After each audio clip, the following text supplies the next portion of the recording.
Hi, welcome to the Java programming tutorial. In the last tutorial we were at static methods, and we explained that a static was another way to say the global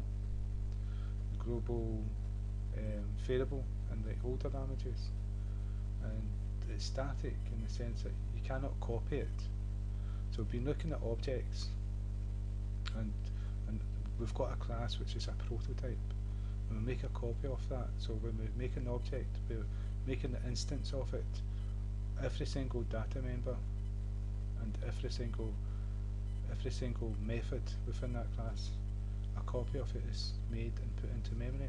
And when we make another object, a copy of the prototype gets copied into memory again. And we make another object, another copy gets put into memory. So you've got there are three different sets of that class methods and data types into memory, and that's quite expensive. But when you do static, what it does is it only makes one copy. So even though each object has got a copy of the static, it's not a copy, it's just the one variable, and they've not got a copy of it. So any change that they make to that variable is permanent, and that's what I'm going to show you. So what I've done is I've created, because you may not know or realise that when you make an object, that a change in one variable in one object does not affect the change in another one, because they've got separate copies and separate memory locations. Right, in the static one, it's one variable located in memory, and each copy is accessing that variable in that memory location. So any change is permanent to that memory location. And so if there's three different objects and each one changes that, these changes are permanent. So when the last one changes it and the first one goes back to test the data, we'll find it's not the same as when they changed it. And so where a static variable is good for is like a score. So when when you get your score going up, it stays, that you don't want to lose your score, and so that change will be permanent, and it will be a global variable. You don't want to find that you've reached 1,000 points, next minute it drops down to 500 because another object has changed it. And so that's what static is for. So I'm going to prove this to you so that you can see we created a public static int variable, and the difference between normal object ones is a static keyword. That means it's not part of the object, it's not going to be a copy. And so we went to main, we created two separate instances of two separate objects of the FUD class,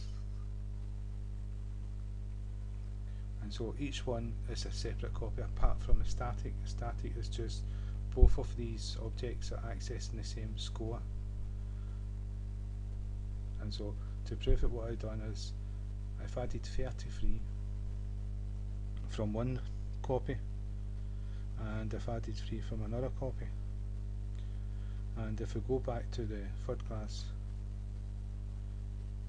when the constructor assigns 100 to score,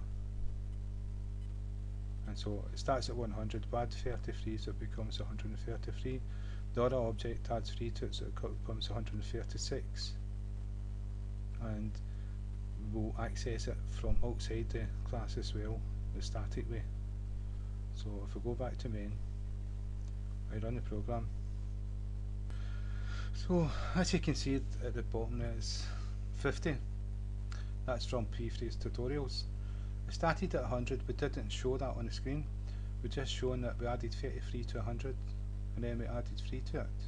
And you see that the change, the 33 from one object was permanent, because when the other one made the change, it added 3 onto it, added 3 onto 33, rather than 3 onto 100. If it wasn't static, the change from this one would, because it'd be a different variable, different copy, wouldn't have an effect on this one. So this one would be 33, while this one would be 103. That's the difference. And what we're going to do is we're going to access it from a static way. The static way is not creating an object, and so it's, you type in the path directly to the score and you see it's popped up. And so what we can do is we know that it's 136, so we say equals fodclass dot score plus, let's say 203. So that will be like 203 and 100 and 300 and 39. What was the original? What was the original score? It was 136. Yeah, so 339. Right, so that will add 203 onto it. And so what we're going to do is we're going to print it out to prove it. Again, we've got to prove it. And so what we're going to do is we're going to paste the static version in.